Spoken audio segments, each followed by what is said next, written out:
또 주님의 도우심이 힘들고 어려웠던 것들을 하나씩 하나씩 해결받는 의미 있는 하루가 되시기를 예수님의 이름으로 축복합니다.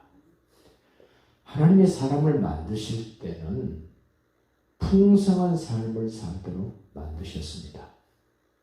풍성한 삶이란 부족함이 없도록 건강하고 행복하고 의미 있고 가치 있게 살도록 만들어 주셨습니다. 그런데도 하나님과 그런 관계가 계속 지속돼야 될 텐데 사람들이 나 하나님 없이도 그렇게 멋지게 폼나게 살 수 있습니다 하고 하나님 빠이빠이 하고 하나님을 떠나버리는 인생들, 풍성한 삶은 온데간데 없어져 버리고 하나님과 사람 사이에 죄가 생겼습니다. 그 죄로 말미암아 사람들이 겪게 되는 고통, 괴로움, 안타까움, 탄식, 절규, 표현할 수 없을 만큼 수많은 형태의 그 죄가 갖다 준 고통이 있습니다.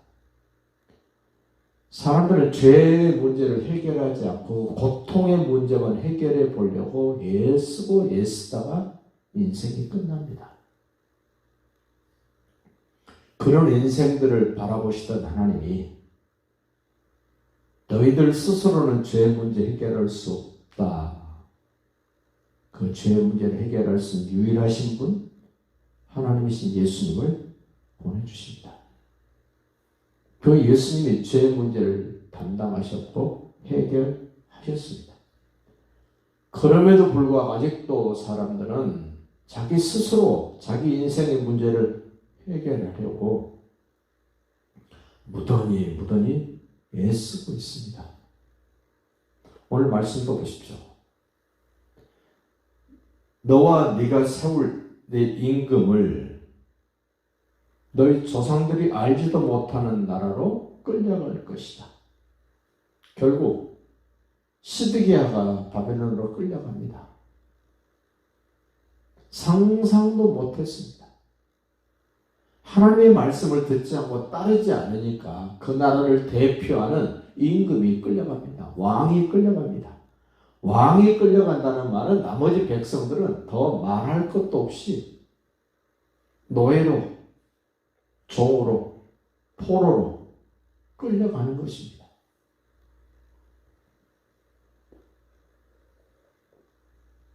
끌려갔던 그 나라에서는 모든 민족 중에서 네가 놀람과 속담과 비방거리가 될 것이다. 바벨론을 끌려갔을 때 하나님을 찬양했던 비파와 소고를 바벨론 강가에 그 버드나무가지에 걸어놨습니다. 바벨론 사람들이 보기에 신기하게 생긴 그 물건들입니다. 그들이 묻습니다. 이거 뭐 하는데 썼던 거니? 우리 하나님 여호와를 찬양했던 데 썼던 그런 도구들이야. 너네 하나님 우리 신한테 졌지 않냐?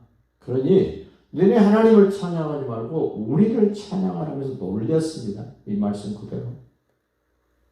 그리고 비방거리가 됩니다.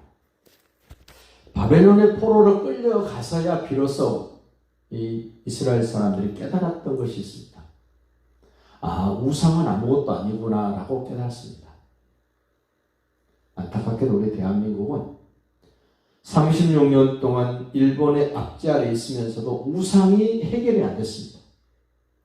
그런데 이스라엘 백성들은 바벨론의 70년 포로 생활 속에서 완전히 우상의 문제가 해결됐습니다. 이스라엘 백성들이 바벨론 포로로 끌려가서 깨달은 게 또 하나 있습니다. 하나님의 말씀이 얼마나 엄청난가를 깨닫습니다. 우리는 일제 36년 동안도 수천 년 동안 사담하게 붙잡혀 있으면서도 하나님의 말씀에 대한 가치, 하나님의 말씀에 대한 위대함이 없습니다. 모릅니다. 심지어 교회에 들어와 있는 사람들조차 집사가 되고 권사가 되고 장로가 되고 목사가 됐음에도 불구하고 성경의 말씀에 대한 무지함, 뭘 말하고 있는지 관심이 없습니다. 오늘 이러한 것들에 대한 안타까움을 지금 표현하고 있습니다. 40절 보십시오.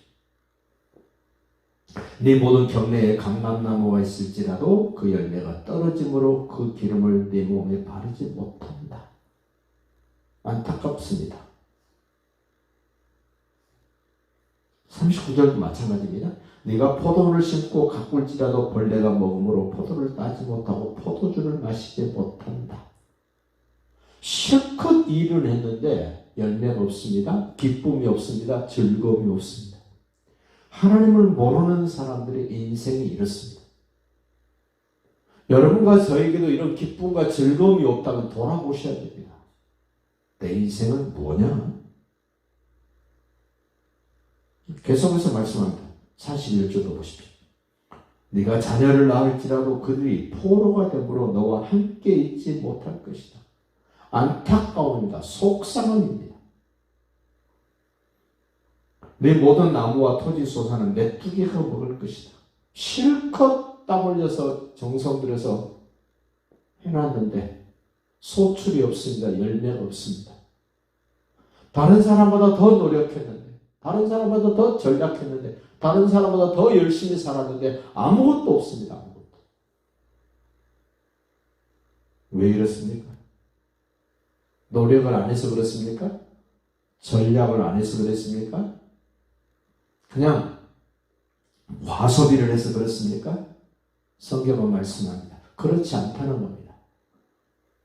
네가 하나님을 모르니까, 예수님을 모르니까, 범사의 그를 인정하지 않았기 때문에 그분이 하신 말씀을 네가 붙잡고 네 생명처럼 말씀을 따라가지 않았기 때문에 네가 지금 안타까운 거야. 지금 현실이 그런 거야 라고 성경은 가르쳐 줍니다.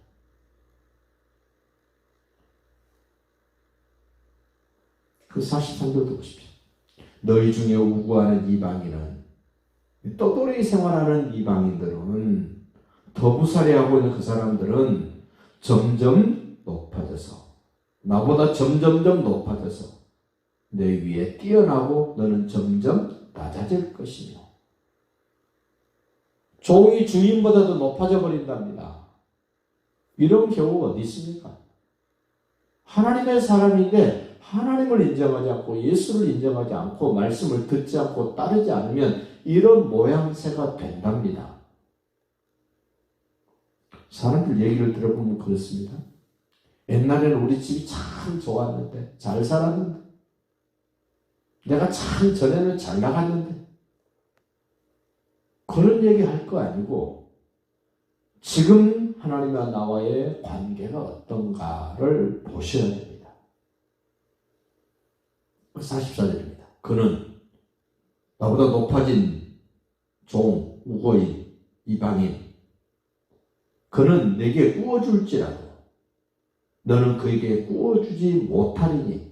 누가 더 넉넉한 삶입니까? 그 이방인이, 그 더부살이 온 그 사람이 나보다 훨씬 더 넉넉하고 여유가 있습니다. 그는 머리가 되고 너는 꼬리가 될 것이다. 하나님의 말씀을 듣고 순종할 때는 내가 머리가 되고 다른 사람들이 꼬리 된다고 그랬는데, 내가 듣지 않고 따르지 않으니까 내가 꼬리가 되고 내 주변에 전에 모든 게 어렵고 형편없었던 그가 머리가 된답니다. 소위 역전이 되어버린 거죠.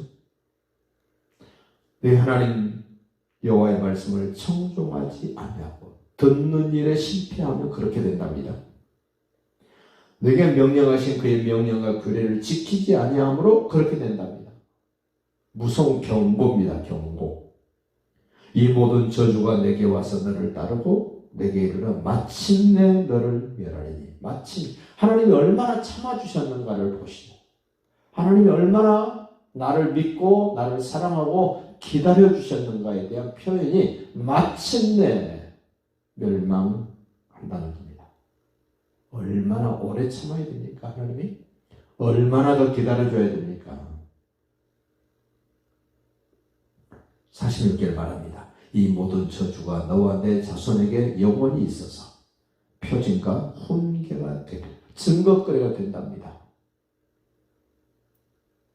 바울이 고린도 교인들에게 편지를 써서 보내면서 그럽니다.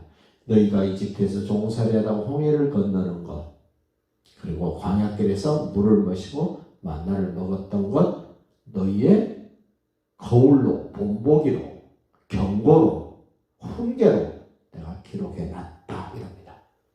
오늘 우리도 이런 성경 말씀을 들여다보시면서 자기를 거기에 비춰보면서 하나씩 하나씩 수정하고 이제 새롭게 펼칠 수 있는 그런 인생이 되시기를 예수님의 이름으로 축복합니다.